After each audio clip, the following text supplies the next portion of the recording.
자, 풀이 들어갑니다. 114의 이론 시험 문제 풀이하겠습니다. 자, 1번 재무 상태표 목적으로 설명한 것으로 옳지 않은 것은 재무 상태표 일정 시점 맞죠? 경제적 자본에 대한 정보를 제공한다. 회계 정보 이용자들이 기업의 유동성 기타 등등 평가하는데 정보를 제공한다. 그 다음에 자산 부채 그리고 자본에 대한 정보를 제공한다. 그 다음에 종업원의 실적을 측정하는데 근무 태도 평가 이건 아니죠. 이건 인사죠. 인사. 회계가 아니고 인사 부분입니다. 답은 4번이 틀렸습니다. 회계하고 상관이 없습니다.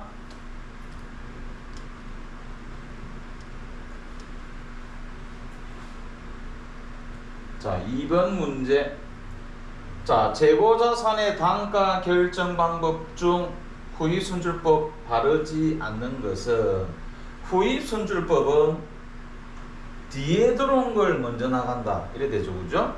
자, 물가가 이렇게 상승을 할 때 물가가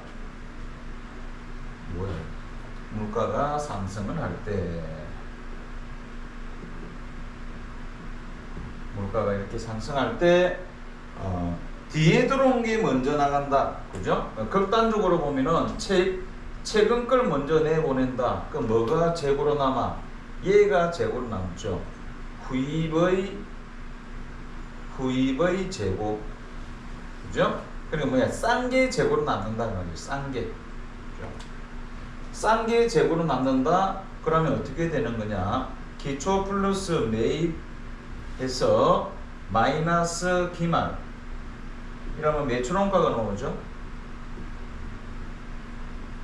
매출원가가 나오는데 이 기말을 적게 평가한다 이 말이죠. 기말을 싼 게 재고로 남는다. 싼 게 재고로 남는다. 기말이 적어지면 매출원가는 커지고, 그죠? 매출원가가 커져버리면, 자, 매출에서 매출원가를 빼면 매출총액이 나오죠. 자, 매출원가가 커지면 이익은 적어지게 되어 있다. 자, 반대로 선입선이나 이익이 커집니다. 1번 실제 물량 흐름과 일치하는 거 얘는 선입선출법입니다. 선입선출법 말합니다. 실제 물량 흐름 먼저 들어온 게 먼저 나간다 이런 뜻이죠. 선입선출법을 뜻하고요. 답은 바로 1번이 됩니다. 2번 기말 재고가 오래전에 매입한 상품의 단가로 계산되죠. 맞죠? 아까 그랬죠. 그죠? 자, 날짜가 1월 1일, 1월 15일, 1월 31일 뭐가 기말 재고가 얘가 재고가 되죠. 현재 시점인데 옛날 단가로 평가하게 된다. 오래전에 매입한 상품의 단가로 계산된다. 맞고요. 물가가 상승하면 이익은 적어집니다. 맞죠? 아까 이익이 적어진다고 기말 재고가 과소평가되죠? 기말 재고가 가소평가되니까 매출원가는 커지고 그러면 이익은 적게 평가된다. 자, 2번 답은 1번이 되겠습니다. 문제를 많이 풀어보면은 아주 자주 나온 스타일이죠. 자주 나오는 문제가 되겠습니다. 선입선출법과 후입선출법.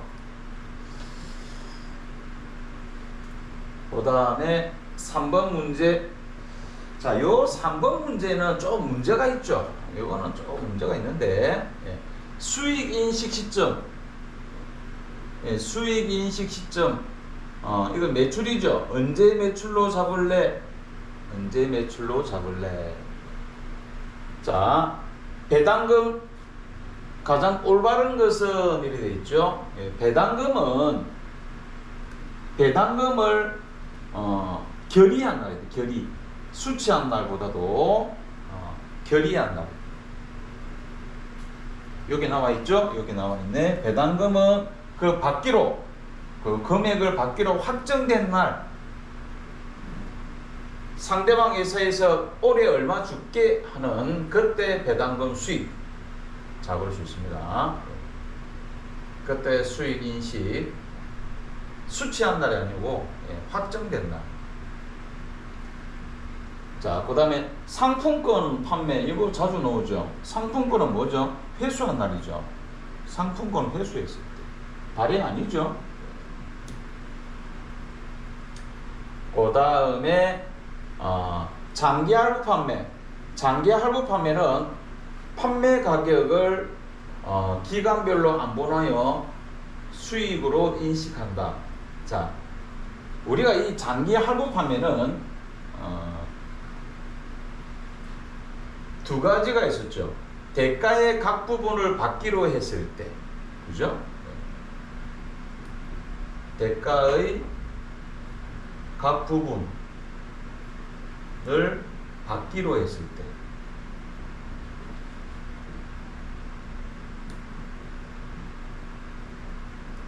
그런데 이게 두 가지가 있을 수 있습니다. 상품을 인도했을 때, 이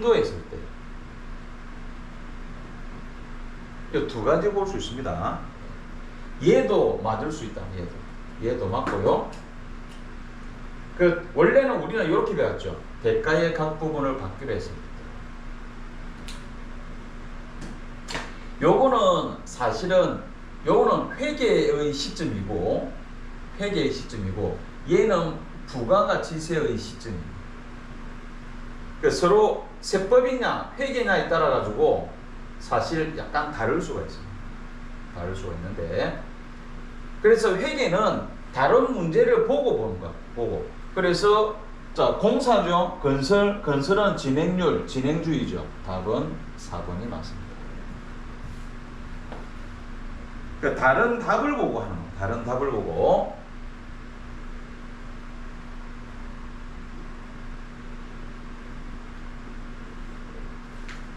자, 판매 가격을 기간별로 안분하여 수익으로 인식한다. 이거를 요거랑 비슷한 말이죠, 그죠? 대가의 각 부분을 받기로 했을 때, 근데 이거는 세법의 시각에서는 이게 맞습니다. 왜? 부가세를 할부금 회수할 때마다 부가세 받거든. 그래서 대가의 각 부분을 받을 때 수익으로 인식해라, 공급으로 인식해라 돼 있고, 그런데 회계 입장에서는 매출했잖아, 그죠? 회계 입장에서는 매출로 그냥 바로 보는 거야. 할부를 몇 년 하더라도. 그래서 이 시점이 다른 거야. 그래서 여기 보면은 기업회계 기준상 이런 말들이. 이거 참 내가 할 말이 없습니다. 이거는 내가 할 말이 없습니다. 어쨌든 답이 4번이 정확하게 이렇게 나와요. 3번은 참 내가 어떻게 말을 하기가 그렇습니다. 우리가 문제가 나왔다 해서 그 문제가 완벽한 문제라고 볼 수는 없습니다. 오류를 가지고 있는 문제들도 있어요. 요 뒤에 가면 다 맞다 해주는 문제도 있죠. 오류 문제들도 있습니다. 원래는 가장 기본적인 것은 뭐죠? 인도했을 때죠. 그때 매출로 잡는다. 위탁 판매, 수탁자가 판매했을 때, 시용 판매, 구매자가 구매처를 밝혔을 때, 자, 어쩌고 저쩌고, 전부 다 이제 이거는 진행주의입니다.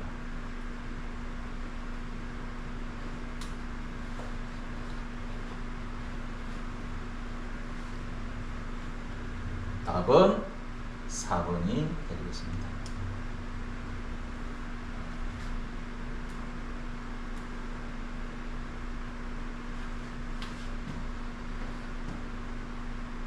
그 다음에 4번에 자본에 대한 설명으로 옳지 않은 것은 자, 1번에 상법 규정에 따라 자본금의 2분의 1에 달할 때까지 금전에 의한, 요거는 이익준비금이죠. 자본금의 2분의 1에 달할 때까지. 그 다음에 이익배당금, 금전에 의한 이익배당, 이게 바로 현금배당을 말합니다. 현금배당 의 10분의 1 이상의 금액을 이익준비금으로 적립해야 한다.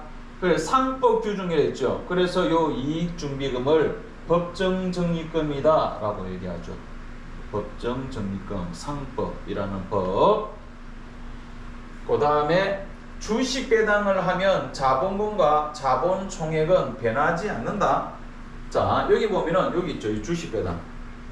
자 단기 순이익이 발생했을 때 손익 미처분 이익 잉여금입니다. 얘를 이렇게 처분하죠. 자 이익준비금, 현금 배당, 주식 배당. 자 해도 되고 안 해도 되고 임의적립금. 그 현금 배당을 하면은 차변의 미지급 배당금 현금. 주식 배당은 어떻게 되죠? 이렇게 되죠. 주식 배당은 차변의 미교부 주식 배당금. 이게 자본의 감소죠. 자본의 감소. 자본금, 자본의 증가. 요거 미교부 주식 배당은 자본 조정이죠, 그죠? 자본 조정입니다. 얘는 부채입니다. 그래서 주식 배당을 하면 이거죠. 자본금 계정과 자본 총액은 변하지 않는다. 자본 총액은 변하지가 않죠. 총액은 변하지가 않습니다. 증가하고 감소하고. 총액은 안 변하지만 자본금은 증가하죠. 그죠? 자본금은 증가. 2번이 틀렸습니다. 자, 4번에 보니까 현금으로 배당하는 경우에는 배당액을 이익잉여금에서 차감한다. 현금으로 배당하면은 요거죠. 현금 배당. 그죠? 여기 현금 배당입니다. 예, 부채의 감소, 자산의 감소죠. 근데 이래 보고 자본 없는데 그죠? 그러니까 요 전체를 보는 거죠. 내가 이 문제는 자주 나오는 말입니다. 예. 이거 뭐냐면은 요래 되죠. 요 쌤 치면 미지급 배당금 쌤 치면 어떻게 돼? 요거 자본의 감소, 자산의 감소가 나오죠. 자본의 감소. 요 자본의 감소한다 이런 뜻. 요 쌤 치면 이익잉여금에서 차감한다. 근데 이 말이 자주 나오는 말입니다. 그러니까 얘 때문에 내가 항상 이걸 적어줍니다. 이렇게 잉여금이 감소한다. 그죠? 요걸 감소해서 현금 배당 잡았다가 그 다음에 이렇게 지급을 하죠. 그 다음에 3번은 자본은 주주의 납입 활동에, 자본이라는 것은 주주의 납입 활동에서 기업 활동을 통하여 획득하고, 납입 자본에 기업 활동을 통하여 획득하고 기업 활동을 위해 유보된 금액, 요거 통해서 획득하고 유보된 금액의 바로 잉여금입니다. 잉여금. 돈 버는 거 있죠? 그 자본은 잉여금은 가산하고 이런 뜻입니다. 잉여금은 가산하고. 그 다음에 그 밑에 보면은 손실 있죠. 손실이나 배당 이런 것은 감수한다, 차감한다. 네, 맞습니다. 네, 손실이나 배당 이런 것은 차감한다. 맞다. 말이 어렵죠? 번 것은 가산하고 손실이나 배당 준 건 차감한다 이런 뜻입니다. 그래서 답은 2번이 틀렸습니다.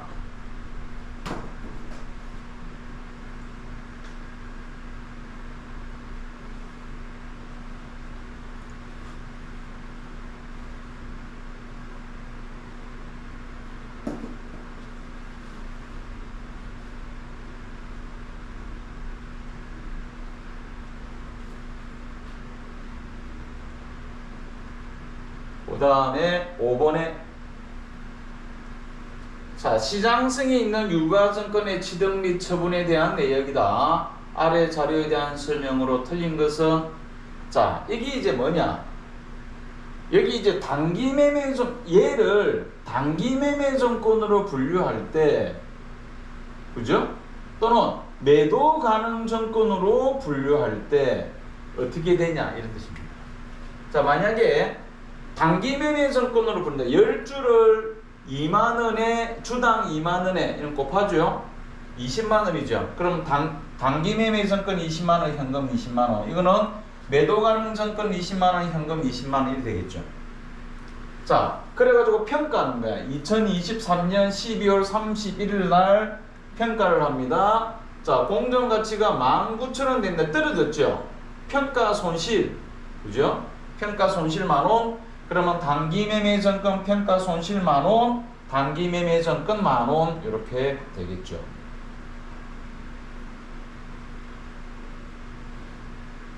이렇게 될 겁니다.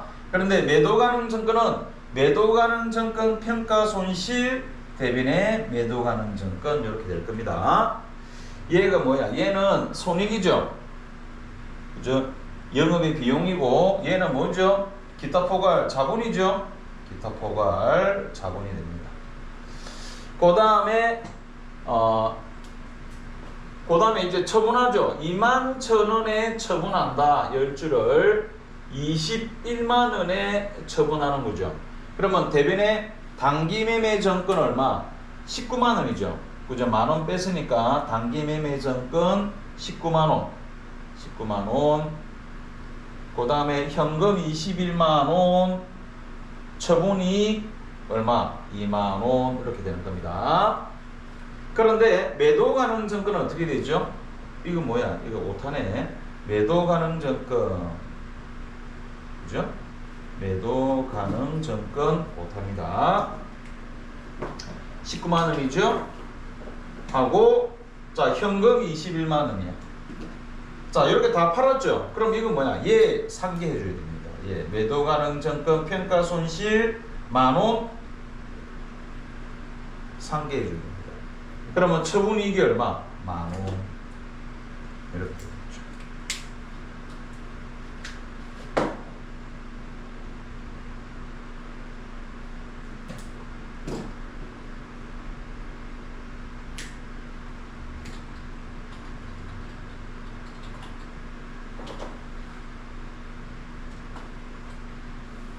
됐죠?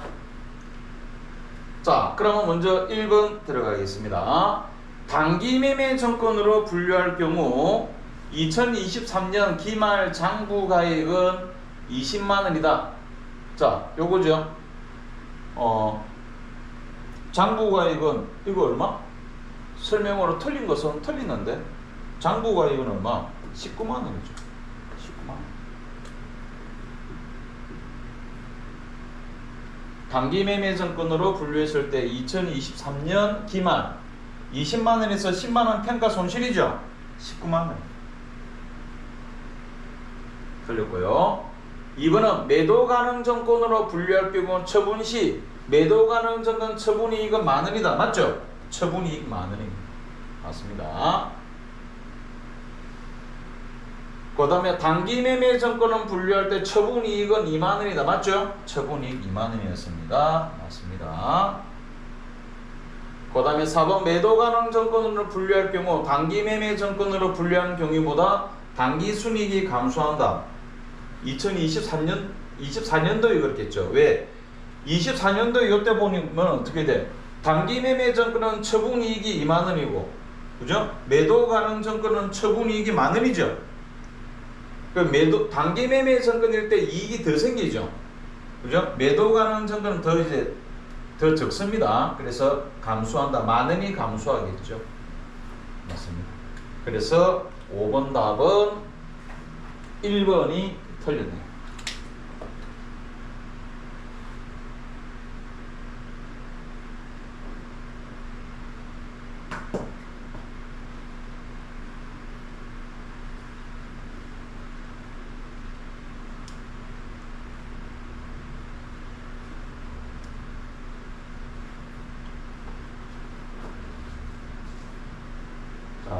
6번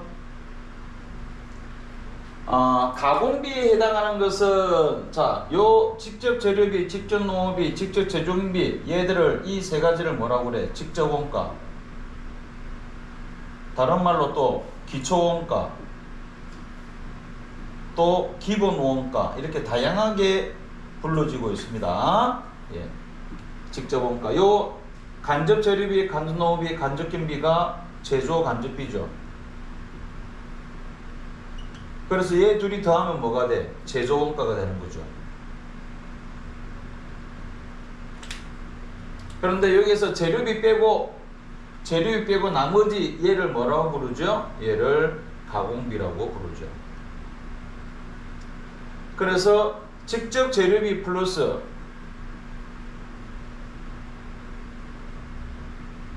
가공비 이래도 제조 원가죠. 그죠? 이래도 제조 원가. 또 뭐야? 재료비 플러스 농업비 플러스 제조경비 이래도 제조원가죠.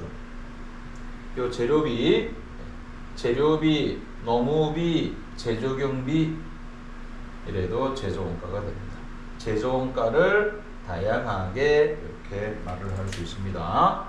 자, 기본 원가에 해당하면서 기본 원가는 직접 원가죠. 직접 원가니까 1번, 2번, 그죠? 4번 이래 되죠. 직접비. 그래서 가공비에 해당하는 것은 직접 재료비는 아니죠. 직접 재료비는 가공비 아닙니다.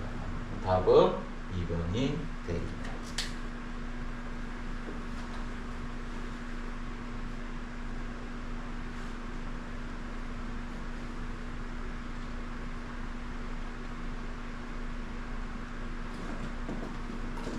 그 다음에 7번은 출제 오류. 8번. 자, 우리가 이 차이 있었죠, 그죠? 예전 실제 차이 하는 거. 그럼 그 차이를 어떻게 조정하느냐? 해당하지 않는 거. 우리 이건 안 했죠, 그죠? 안 했는데. 여기서 보니까 이상한 게 하나 있죠. 눈에 탁 띄는 게. 몇 번? 단계가 눈에 띄죠. 얘는 배부 차이 조정하는 게 아니고, 쟤는 보조보험비를 배부하는 방법이죠. 직접 배부법, 단계 배부법, 상호 배부법 이 세 가지가 있었죠. 직접, 단계, 상호 세 가지. 자, 이 배부 차이를 배부하는데 매출원가에서 조정한다든지 비례, 그러니까 그 차이를 뭐 재료비나 제공품이나 제품 이런 식으로 재고자산에 비례해서 배부해라, 또는 영업의 비용으로 처리해라, 막 이런 식으로 차이가 있습니다. 예. 그래서 답은 다행히 2번이 딱 나와 있죠. 예. 단계 배부법. 그 다음에 9번 개별원가 계산에 대한 설명으로 뭐 잘 나오는 애죠. 옳지 않은 것은 1. 제조간접비는 직접 원가에 추적할 수가 없죠. 배부 기준을 정해서 배부율을 통해서 계산을 한다. 조선업이나 건설업 이런 주문 제작, 그죠? 요런데 개별원가 계산을 사용을 하고요. 연속 대량 생산 2번은 종합원가 계산입니다.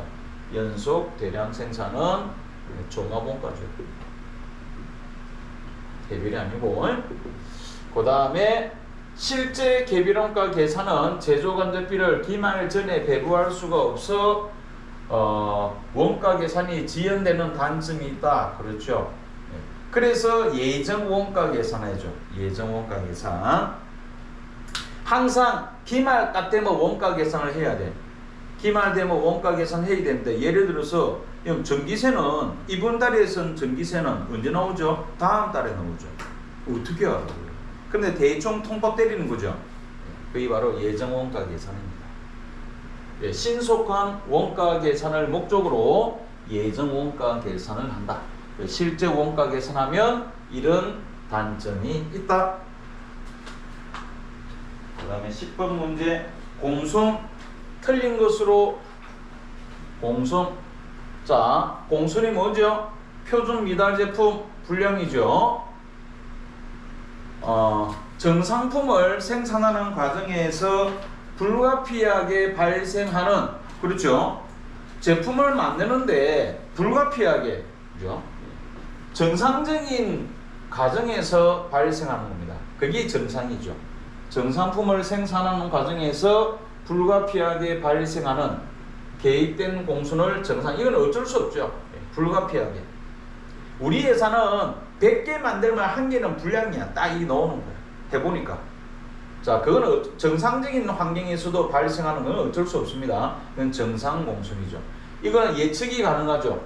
예측이 가능합니다. 통제할 수가 없다. 왜? 어쩔 수 없어. 나도 불량 안 내고 싶어.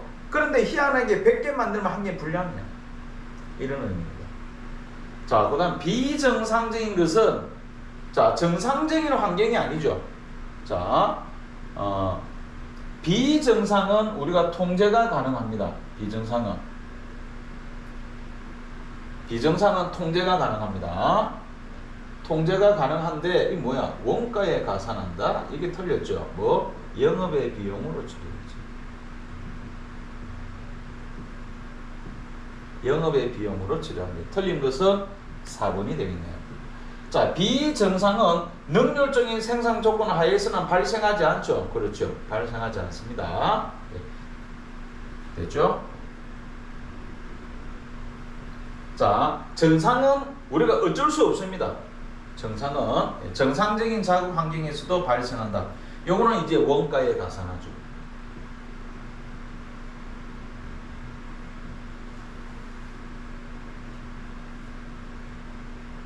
그리고 예측이 가능하다. 왜? 해보니까 100개 만들면 1개 불량이더라. 이거죠. 통제할 수 없습니다. 이거는 뭐 어쩔 수 없다. 그런데 비정상은 정상적인 작업 환경이 아니고 비정상적인 작업 환경. 예를 들어서 막 작업하다가 정전이 된 거예요. 툭 떨어진 거예요. 전기가. 그런 것은 우리가 통제가 가능합니다. 왜? 그러면 우리 회사가 공장이 있는데 전기가 원래 이래 들어오거든. 이래 들어와. 그런데 툭 끊겼어. 그날 이거 다 불량이야. 그래서 그 다음에 공사를 했죠. 뭘 만들었냐? 뭐 전력죠. 전기를 요로 들어있어 요로 들어오게 하는 거야. 그래서 여기 전기 탁 끊기더라도 여기 자동으로 탁 돌아가서 전기를 계속 공급하는. 공장 가면 다 이렇게 돼 있죠. 공장 가면.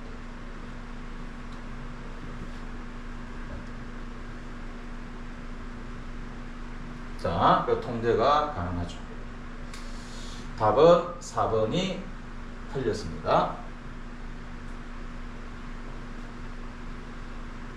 그 다음에 11번 부가 같이 세 특징에 대한 설명으로 옳지 않은 것은 전단계 세액공제법 맞죠? 거래액 아닙니다. 거래액 아닙니다. 전단계 거래액 아니고요. 간접세 맞죠? 직접세 아닙니다.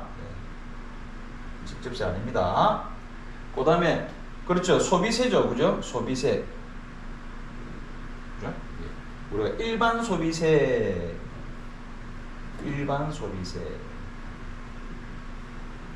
개별 소비세 아닙니다. 개별 소비세 아닙니다. 개별 소비세는 사치품에만 쓰는 겁니다.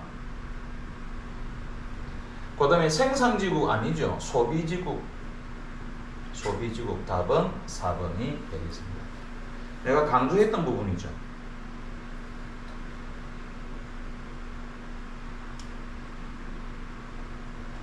그 다음에 12번 문제. 시간이 좀 지나도 하고 휴식하겠습니다.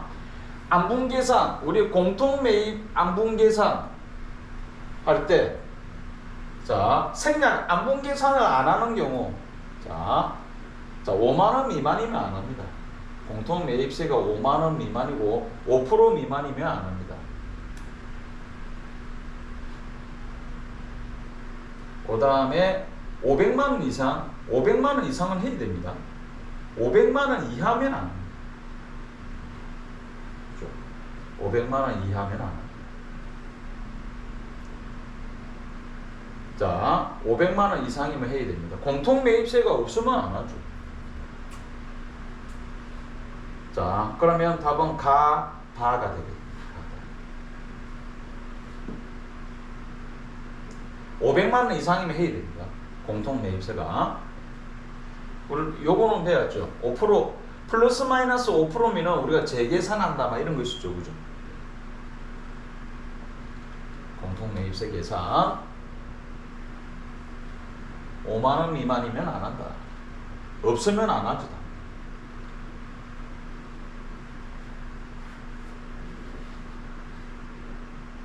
그 다음에 13번에 자, 신고 납부에 대한 설명으로 옳은 것은 요 밑에 설명을 이렇게 해놨습니다. 자, 예정 신고를 한 사업자는 이미 신고한 예정 신고를 했죠. 예정 신고를 이미 했습니다. 이미 신고한 과세 표준과 납부세 또는 환급받은 세액은 각 과세기관의 확정 신고에 대한 과세 표준과 납부세 또는 환급세액을 신고할 때 신고하지 아니한다. 딱 말을, 그죠? 이 간단하게 하면 예정 신고에 한 건 확정 때 안 한다 이런 뜻입니다. 당연한 거죠. 예정 때 했으니까 확정 때는 안 한다. 옳은 것이니까 그럼 답은 1번이네. 그죠? 옳은 것이니까 예정 때 한 건 확정 때 안 한다 이겁니다. 맞습니다. 모든 이 모든 일하면 어떻게 해야 돼? 항상 이제 의심해야 되죠. 모든 법인 사업자는 예정 신고 기간에 과세 표준과 납부세액을 관할 세무서장이 신고하여야 한다. 모든 1억 5천 미만이면은 예정 고지에 의해서 한다. 모든이 아니다. 그렇죠? 1억 5천 미만 법인은 신고 안 한다. 고지 국세청에서 고지합니다. 너 얼마네? 뭐 이런 식으로. 그 다음에 신규로 사업을 시작하는 자, 신규로, 이 말이 잘 나오는 말이죠. 신규로 사업을 시작하면은 과세기간 개시일이 아니죠. 과세기간 개시일이 아니고 그 사업 개시일부터, 그죠? 뭐야, 이 말도 안 되는 소리죠, 그죠? 예를 들어서 2월 5일날 개업을 했습니다. 오픈을 했어. 그럼 언제죠? 1월 1일부터 3월 31일까지 주죠? 2월 5일날 개업을 했단 말이에요. 그러면 2월 5일에서 3월 31일 요거 하면 됩니다. 요거 신고하면 됩니다. 말도 안 되죠, 그죠? 과세기간 개시일 아니죠? 1월 1일부터 아닙니다. 개업한 날부터. 그래서 3번 틀렸고 4번도 모든 일이 돼 있죠. 모든 개인 사업자는 예정 신고를 하고 일이 돼 있죠, 그죠? 그것도 아닙니다. 그리고 또 간이가세자는 예정 신고 안 하죠, 그죠? 간이가세자는 안 하잖아, 안 하고. 요 밑에 나와 있죠. 휴업 또는 사업 부진으로 실적이 악화된 경우는 예정 신고를 할 수 있다.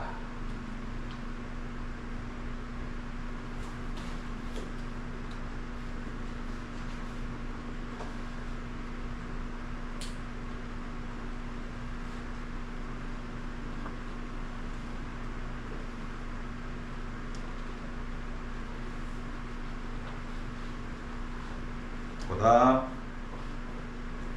14번.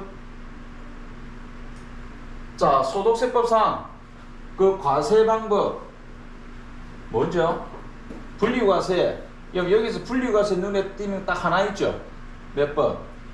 2번 분리과세죠. 그죠? 이런 걸로 저는 분리과세. 나머지 전부 다 뭐다? 부동산 임대, 그 사업소득이죠. 사업소득은 무조건 종합과세입니다. 알죠? 예. 인적 용역을 일시적으로 제공받고 요거 기타 소득이죠. 일시적이니까 기타 소득입니다. 기타 소득은 300만 원까지는 분리과세입니다. 300만 원 먹고 800만 원이죠. 기타 소득이 800만 원 마이너스 필요경비 60% 곱하기 60% 68은 48 480만 원이죠. 그럼 480만 원 빼면 기타 소득 금액이 얼마? 320만 원이죠. 300만 원 초과되어 있죠. 종합과세. 종합과세입니다. 300만 원 초과되니까 종합과세입니다. 자, 그래서 답은 2번이 되겠습니다. 여기 뭐 그로스업 뭐 이런 말이 돼 있는데 그로스업이라는 것은 그겁니다. 예를 들어서 우리가 배당을 받아. 배당 받습니다. 자, 회사에서 내가 배당을 받거든. 그럼 그 예를 들어서 거기가 하이마트야. 걔들 이미 세금 냈죠.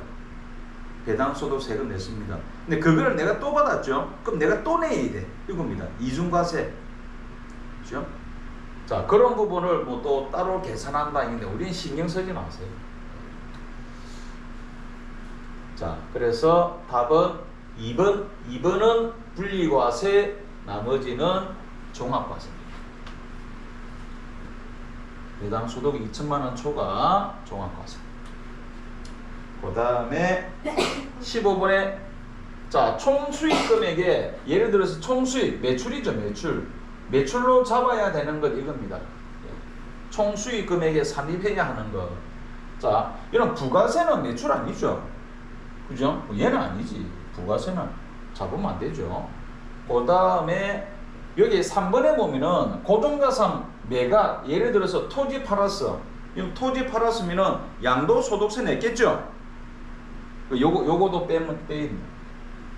그 다음에 4번에 자가 생산한 제품을 타 제품의 원재료로 사용했다. 이것도 아닙니다.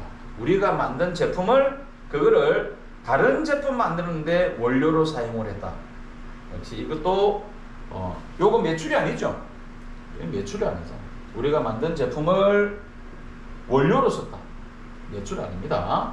답은 2번. 자산 수중이익은 총수익 금액에 산입을 해야 합니다.